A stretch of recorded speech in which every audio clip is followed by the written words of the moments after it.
ગુજરાત રાજ્ય યોગ બોર્ડના ચેરમેન શિષપાલજીના માર્ગદર્શન હેઠળ ગુજરાત રાજ્ય યોગ બોર્ડ દ્વારા ભરૂચમાં ડાયાબિટીસના દર્દીઓ માટે યોગ કેમ્પનું આયોજન કરવામાં આવ્યું હતું।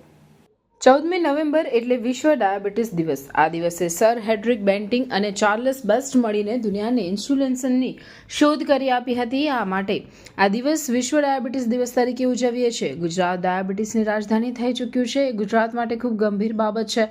ડાયાબિટીસ થવાના ઘણા કારણો છે અને ડાયાબિટીસને હરાવવા માટે વડાપ્રધાન નરેન્દ્ર મોદીએ ઘણી મૂવમેન્ટો શરૂ કરી છે, જે હેઠળ આ કાર્યક્રમ ગુજરાતના 44 સ્થળોએ થઈ રહ્યા છે। ગુજરાતમાં મુખ્યમંત્રી ભૂપેન્દ્રભાઈ પટેલ, આરોગ્ય મંત્રી ઋષિકેશભાઈ પટેલ તથા રમતગમત મંત્રી હર્ષભાઈ સંઘવી અને યોગ બોર્ડના ચેરમેન શિષપાલજીના માર્ગદર્શન હેઠળ તે થઈ રહ્યા છે। ઘણા ડાયાબિટીસના દર્દીઓ આ કાર્યક્રમનો લાભ લઈ રહ્યા છે। ભરૂચમાં જીએનએફસી નર્મદાનગર ખાતે એસએનઆર ક્લબમાં 14મી નવેમ્બર સવારે 6 થી 8 સમયમાં ડાયાબિટીસના દર્દીઓ માટે વિશેષ યોગ કેમ્પનું આયોજન કરવામાં આવ્યું હતું। આ કાર્યક્રમમાં ડાયાબિટીસના દર્દીઓએ ખૂબ જ ઉત્સાહપૂર્વક ભાગ લીધો હતો।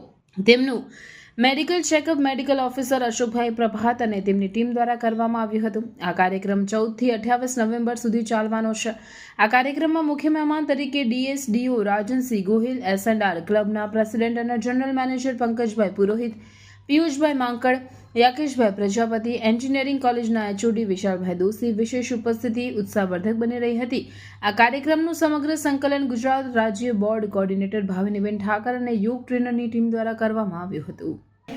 તો ડાયાબિટીસ કેવી રીતના ડાયાબિટીસથી મુક્ત થઈએ એ માટે આ આયોજન કરવામાં આવ્યું છે અને એમાં કે ભરૂચમાં જીએનએફસી ખાતે થઈ રહ્યો છે લેડીઝ ક્લબમાં જીએનએફસીના સહયોગથી આ કેમ્પ બહુ સરસ રીતે લોકો ભાગ લઈ રહ્યા છે।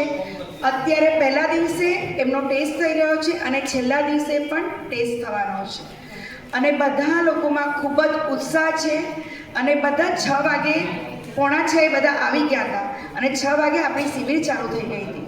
તો હજુ પણ ચાન્સ છે। 6 થી 8 જીએનએફસી આ કેમ્પ 15 દિવસ માટેનો છે। આજથી ચાલુ થયો છે અને 28 તારીખ સુધી ચાલવાનો છે। તો બધા ડાયાબિટીસના દર્દીઓને આહ્વાન છે કે આપ આ કેમ્પનો લાભ ઉઠાવો।